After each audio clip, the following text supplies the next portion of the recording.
To the best of my knowledge, all of my friends think that I'm a good catch, but they say, well, maybe God is just calling you to be single. And I say, well, if he's calling me to be single, I think he is dialing the wrong number. I'm very tired of being single because it wears on you. Okay, Adam says he's the 47-year-old relationship virgin. Out of hundreds of first dates he's been on, only 2 or 3 women have ever gone on a 3rd date with him. He says women always put him in the friend zone. His friends say maybe he's trying too hard. Now, these are his friends. Take a look. I have known Adam for 10 years, and it is absolutely mind-boggling to me to think that he's never made it to a 4th date with a woman.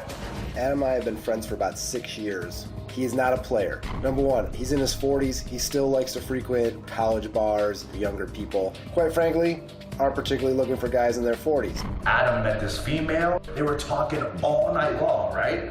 Well, then at the end of the night, the girl looks at Adam and says to him, the only reason she was talking to Adam was because she thought Adam was gay. I've only met Adam once. I just immediately put Adam into the friend zone. And I feel the moment he feels there's just a little bit of hope, he just bounces. Adam came on just maybe a little bit too strong for me. I don't think he kind of understands sometimes when he makes women uncomfortable. He's just way too eccentric. Well, Kendra and Adam were introduced by a mutual friend who was hoping they would hit it off at her barbecue last year. But Kendra says that just didn't happen. She's joining us on Polycom. Why did you text your friend after meeting Adam and say, ugh? Well, the day was fine. It was great. We were just chit-chatting and talking. But by the end of the day, he just came off a little bit too strong. And I was like, it's just a little bit too much. What do you take from that? What I take from that is that I messaged her, I believe it was maybe a day or 2 after the barbecue, and she responded back like continuously for like 2 weeks. So the message that I thought I was being sent was there was interest, so that's why I was reaching out. And you responded back every time because you were being... Yes, I did. Well, I always do. I'm just one of those people, if you text me and stuff, I'm definitely going to respond. 2 of Adam's best friends, Nick and Byron, are baffled that Adam can't find love. They are also joining us on Polycom. So let me add them. So, guys, you say you're baffled, but yet you also gave some pretty insightful reasons that you think he's not connecting. So what's the baffled part? I think it has to, I'll diagnose it as Adam being romantically dehydrated. Yeah. Nick, you're a psychologist. What do you think's going on with Adam? I think there's a distinction between I know Adam really well, so I love Adam. I get everything he says. I understand when he makes jokes, the Facebook comments, because I understand him. But when other people just meet him, there's a disconnection between what they are seeing and what's actually there for him. And so I think there's a perception problem early on. What's your number one piece of advice? Well, I used to think it's about being really open and honest, but now I'm thinking it's almost impression management and trying to go a little bit slower and tread water a little bit more carefully.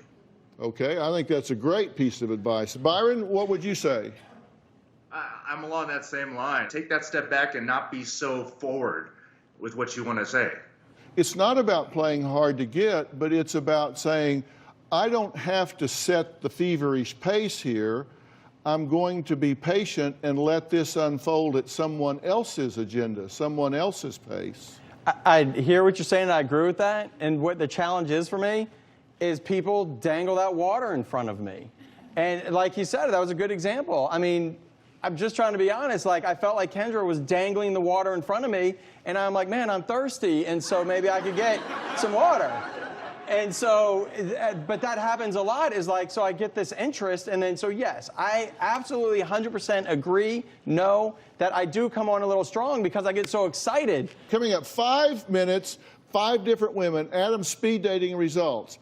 Anyone interested in a second date? We're going to find out next.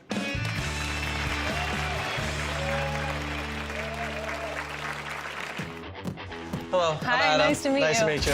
I have an opening question for you. How do you feel about guys that have droids instead of iPhones? As a guy, you probably shouldn't admit that you watched Keeping Up with the Kardashians. It's like the Brady Bunch. Felt like I was talking to a dun-dun-dun family member.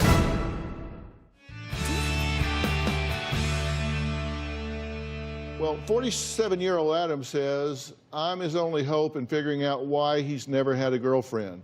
Now, I needed to see him in action, so we enlisted 5 single women looking for love to meet up with Adam for a round of speed dating. Now, they each got 5 minutes to get to know him, and we took some excerpts out of these 5 minutes. Take a look.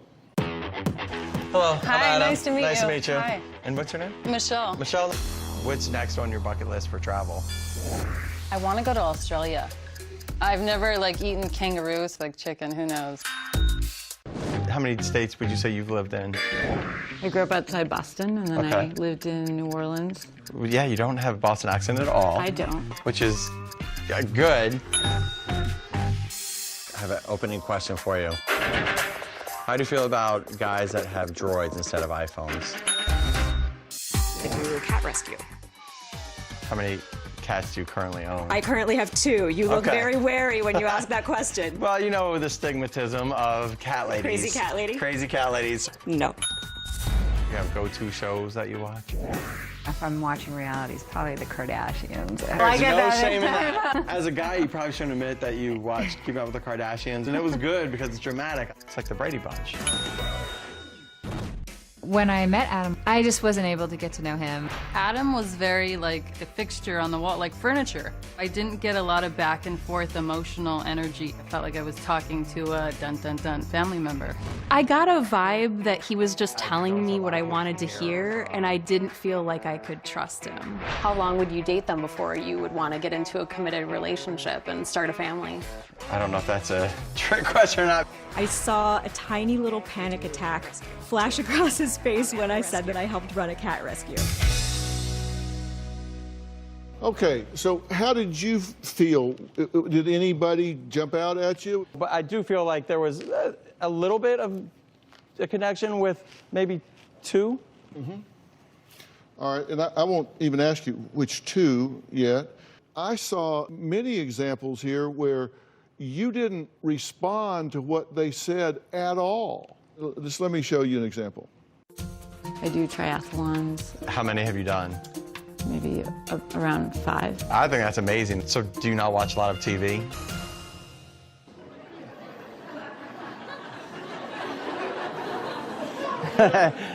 I did follow up because later on I said, and it was very shortly after that, I said, out of the 3 events, which one is your favorite event? And so, she said, oh, definitely swimming. I've swam my whole life. So I was listening. This next example, Elena is telling Adam about her son, Adam. Again, no follow-up, takes the conversation down a strange path. I have 2 exchange students. Oh, wow. Yeah. Where are they from? Spain and Vietnam. Okay. 2 boys, 16. So they've been a lot of fun. Yeah, that's great. Yeah.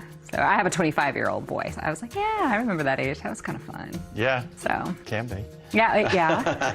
Well, and they're not yours, so they're going to be 10 times better. Yeah, of course, So, of course. and they have. How do you feel about the Oregon Ducks uniforms? The Oregon Ducks uniforms. Again, there's more to the story. She said she's from Oregon, and so anyone involved with sports or anything, and we had talked about sports, said that every woman is shaking her head no at me right now, but the Oregon Ducks are known for the uniform. So I did, there was more of a transition to that. That was not an edit. We didn't edit that. That was the actual flow.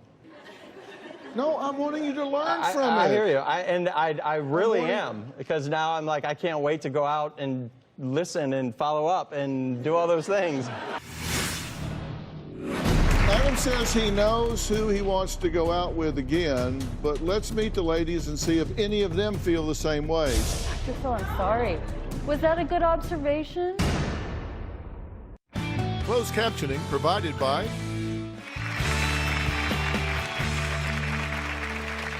Adam says he knows who he wants to go out with again, but let's meet the ladies and see if any of them feel the same way. So please welcome Michelle, Tracy with an I, Tracy with a Y, Elena, and Nellie.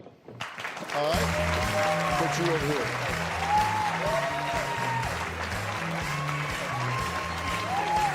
How are you? Hi, say hello. How you doing? Good to meet you.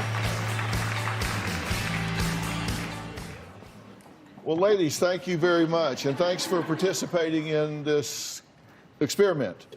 So you're Michelle. Right. Nice to meet you. Good to meet you. How was your experience?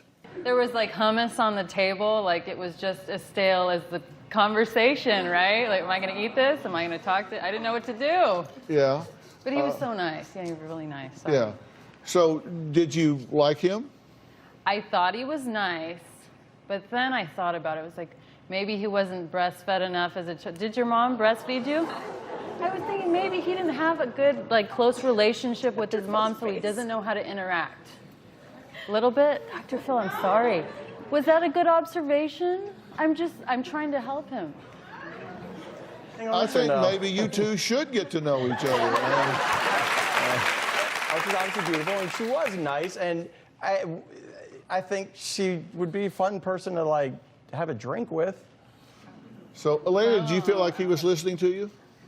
I don't know if he really was. I think he had questions in his head, and then they just spilled out after I answered. Tracy, what did you think? I actually had a different experience. I thought you were very easy to talk to, Adam, and I enjoyed it. Thank you. Yeah, good. So, see, you came across well with her. So, Nellie, did you feel like he was connecting with you? Did you feel like he was interested in you? What was your... I think you're interested in getting to know me, and I thought I was interested in getting to know you more. It was very quick. Yeah. So, Tracy, you thought Adam was robotic and kind of like a puppet, just kind of moving along. What do you mean? Mm-hmm. Well, what I meant by that was that I just kind of felt like he was editing everything he was saying, so I felt like I couldn't really connect with him. We're going to go to the next level of an experiment. So who would you like to speak to? Because I'm going to have you go speak to one of them now, just the two of you. I feel like there was a little bit better flow of conversation with Tracy. Okay. Then I'm going to ask you to go back. I'm going to have you stay here for a minute because I'm going to talk to you for a second. I'm going to have you go back.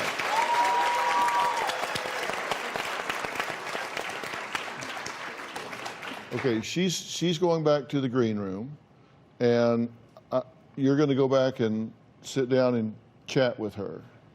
Okay. Okay? But I'm going to put a muzzle on you. This is a muzzle, but it's really just what's called an IFB. I'm going to put this in your ear. You can take that out and put it in your ear, and I'm going to talk to you while you're in there. Okay. All right. Okay? And I want you to listen to what I tell you. I'm not going to say very much. Okay. All right, coming up, when I get in Adam's ear, let's see if he can snag another date with Tracy. We'll be right back.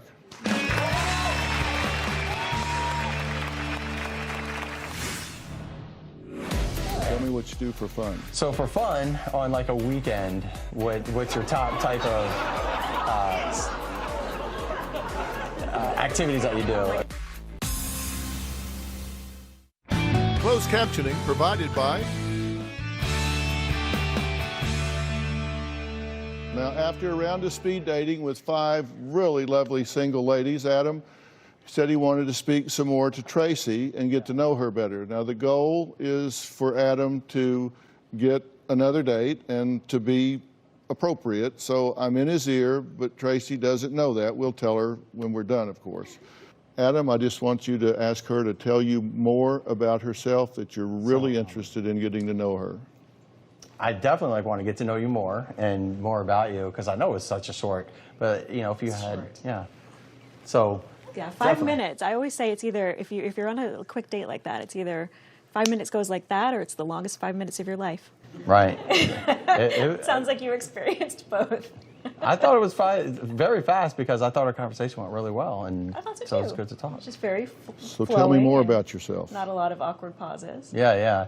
So if you had a couple quick things that you could tell me about yourself, like what are some top things that you would share? I'm a little quirky sometimes. I don't know if you'll get that, but I come off as very serious, but I'm not always that serious. We talked about the cat rescue. I saw you panic a little bit. Are you not a cat person? You have dogs. I have dogs. Right. Monkey and Mister. Mister.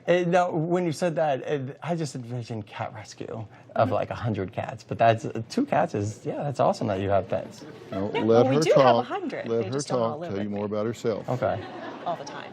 Okay, so cat Sometimes. rescue is a big part of your life. How long have you been doing that? It is. I've been doing it for, out in LA for about 10 years. Okay. A few years before that. I love dogs. I don't want you to get the wrong impression that I don't love all animals, because I do. Yeah. But cats are easier to stash. To stash? In your apartment when you're fostering. I've never heard them throw a stash before. They don't bark. Nobody hears them. Okay. No, I'm being a little facetious. Yeah. But so how did you get your dogs? Are they rescues? They were both rescues. I wish more people would get rescue pets because you and me that's amazing. There's amazing dogs in there. So Tell me what you do for fun. So for fun, on like a weekend, what's your top type of activities that you do? Is it more with friends or just? I am going to sound like the most boring person that you've ever met. Okay. What I generally do is Friday night, come home from work. The first thing I do, I'll go to the gym, put on my pajamas, and sit on the sofa and watch some TV. Okay. So tell me about your family. But that's my favorite thing. It would be really nice to have people to do that with. But, you know, I'm not a total homebody. I like to go out sometimes. And not super fancy places, but just that's fun, good. comfy places. You know, but I like a restaurant as much as I like a diner or a dive bar. Yeah. What about you? So I definitely like to do those things. I like some TV. I don't have any family in the area, so, you know, where I live, so it's kind of hard. But what about your family? Are you close with them? Or? My mother is my best friend. Super close with my mom. Yep, she lives in Baltimore, which is where I'm from. We talk 20,000 times a day. I know, it's so weird. And you were in Florida for a little bit, too. Okay, so you're really close with your mom. Yes, super close with my mom. How about you, parents? I have parents, yes. Siblings? I have 9 brothers and sisters that are mixed up with some half and step. And do you have siblings too? No, just me. Just you? So what would be your dream date? So your dream date. If you could be anywhere in 15 minutes, where would you go and what would you do? I'm going to kind of weasel out of that question because my dream date is feeling comfortable with somebody and not feeling like I have to think about what I'm going to say next or, oh my gosh, what is he looking at my hair? Is it weird? You know, do I have spinach in my teeth? Just to forget about all those things and just have a conversation and let it flow and let it go where it goes. That's my dream you sure date. make me feel comfortable. What about you? Well, before I answer that, Okay. I have to say you definitely make me feel comfortable. Good. So that's a good thing. So that's great. You're on your dream date. No, I'm just kidding. When we come back, for me we're going to talk to Tracy and see what she thought of Adam. We'll be right back.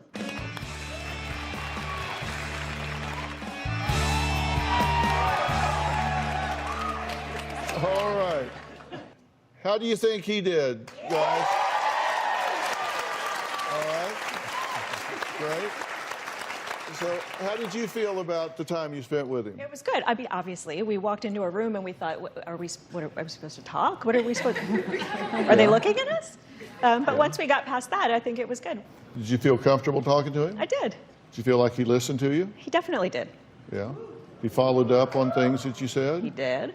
Yeah. He wasn't just waiting to talk. Full transparency, I put a bug in his ear, and I was telling him what to say. Really? Yes. Because I wanted to muzzle him so he didn't go in there and blah, blah, blah, blah, blah, blah, blah, blah, blah. You literally all. had in his ear. Yes. I thought it was a weird tick you had. You were like...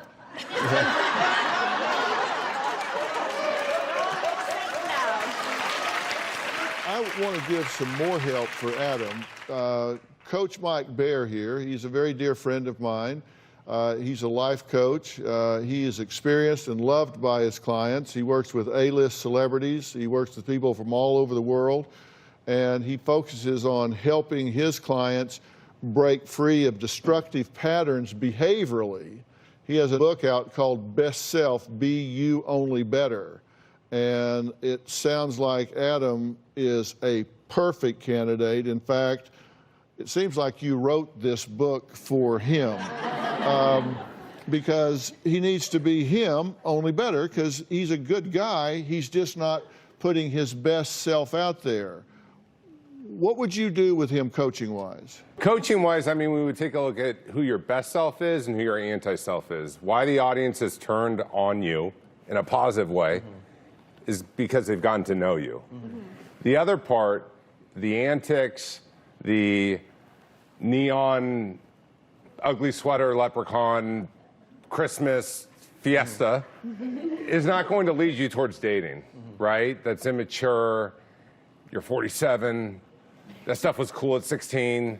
And that's just the reality. Women want a man.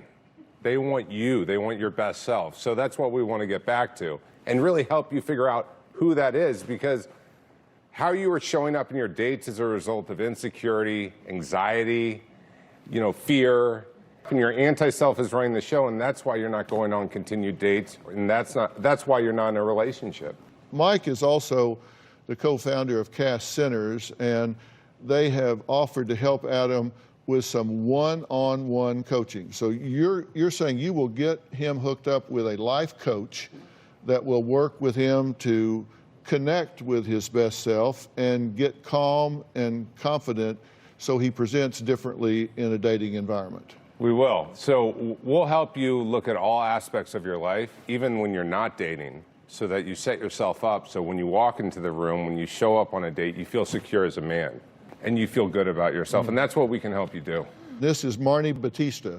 She is a certified professional dating and relationship coach and a writer with a weekly dating and relationship podcast, The Dating Den. And she was named one of the 10 best women dating experts according to datingadvice.com.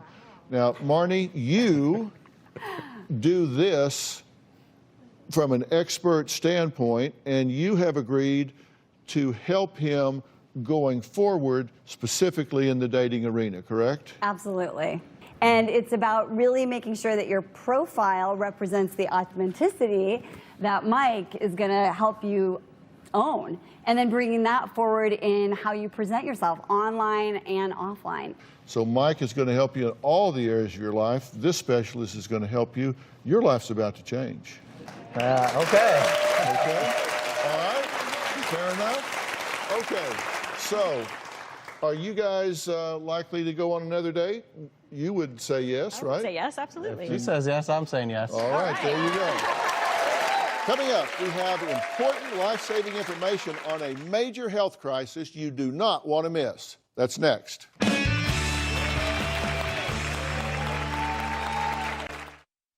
Closed captioning provided by nearly 70% of the more than 70,000 drug overdose deaths in 2017 involved an opioid. Over the last 3 years, 1 in 3 people prescribed an opioid didn't even know they were taking one or that they could be at risk. Now, I've done over 100 shows on this topic, and dealing with this kind of addiction is not an easy journey. Now, Amy was just 15 when she became dependent on opioids. Here's her story. It's just heartbreaking what's going on out there, and it's got to stop. It's an awful thing for a mom to go through. Kathy Mead watched her daughter Amy struggle with opioid addiction from age 14 to 30. She even used while pregnant with her daughter Chloe. And the best thing for her was for me to sign away my parental rights. It makes me feel sad because that she wasn't really around for most of my life. It's hard for me to look at photos of her when she was young because I wasn't there when she took her first steps. I wasn't there when she started school. Narcan gave Amy a second chance at life. She has been sober for more than 6 years and now helps others in recovery. Narcan, an opioid reversal drug. As you can see in this body cam footage, Narcan revives the patient within seconds. I have a message. There is hope through this. That overdose saved my Started life. it. Yeah. Instead of ending it, it started it. Well, Amy was one of the lucky ones. And joining me today is Tom Duddy, Vice President of Communications for Adapt Pharma, our segment sponsor and the company that makes the medication that reversed Amy's opioid overdose. So thank you for being here. I really appreciate it. Now, Amy was revived by Narcan, and I actually heard about this product. I just had a major shoulder reconstruction, and I had a pain specialist that did nothing but that part of the treatment team, and he was telling me about this, and I was so impressed. Explain what this is. Yes. So Narcan is naloxone, and it is a medication that's non-addictive, and it can reverse the effects of an opioid overdose if it's given in time. Tom, there are those who say if there are prescription opioids in the house, this product should be there too. Why is that? The overdoses are happening in the home. They're not happening in the community. And opioids in very high doses or high-strength opioids can cause your breathing to slow, cause your heart rate to slow, and this causes a lack of oxygen. And then essentially, this can be deadly. Right. So Narcan counteracts those life-threatening effects, and you may need some additional doses. Right. Now, in most cases, an opioid overdose is accidental, and it can occur even if the medication is being used as directed, right? Correct. Especially when someone is taking high doses. And an overdose may look like unusual sleepiness, or they can't awaken. Pupils are very small, slow or shallow breathing, right? Mm-hmm. And since every second counts, if a person stops breathing, what should you do if you are with someone who has overdosed on opioids? Well, if you have Narcan, you would place this in one nostril. Right.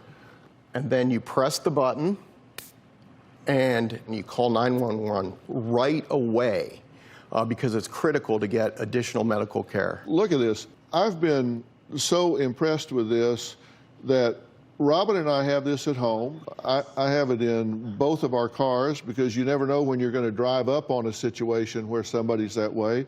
We have these everywhere because I think they're just so profoundly important. And you can get this without a doctor's prescription. So where can it be purchased? Where can somebody get this? You can walk in your local pharmacy and talk to your pharmacist without a prescription. It's important to know that Narcan is not a substitute for emergency medical care, and do not use Narcan if there is an allergy to naloxone hydrochloride. And there are some risks and side effects that are associated with Narcan, such as acute opioid withdrawal symptoms. Here's a look at some opioid withdrawal symptoms everyone should be aware of. Signs of overdose include breathing problems, severe sleepiness, or not responding. Narcan is not a substitute for emergency medical care, so after using, call 911 even if they wake up. Additional doses may be needed. Opioid withdrawal symptoms can occur suddenly after using Narcan, including increased blood pressure and/or heart rate and involuntary movement. So, Tom, where can people get additional information about this? So for more information and a complete list of our side effect profile, along with our instructions for use and full prescribing information, you can go to Narcan.com. Okay. But again, you don't need a prescription for this. In all 50 states, you do not. You can walk into any pharmacy, but you have to ask the pharmacist. It's not on the rows. Yeah. Don't y'all think this is amazing? I mean, it's just... And this opioid epidemic is out of control. I say this is a life-changing game changer. So I think it's so important. Okay, I want to thank all of my guests today. Tom, thank you so much for being here to talk about this. And for more information about today's show, log on to drphil.com. You can follow me on Facebook, Twitter, Instagram. Don't forget to subscribe to my podcast, Fill in the Blanks, and also my podcast series, Analysis of Murder by Dr. Phil. Both of them are free, and you can find them on Apple Podcast app. Thanks for watching. We'll see you next time.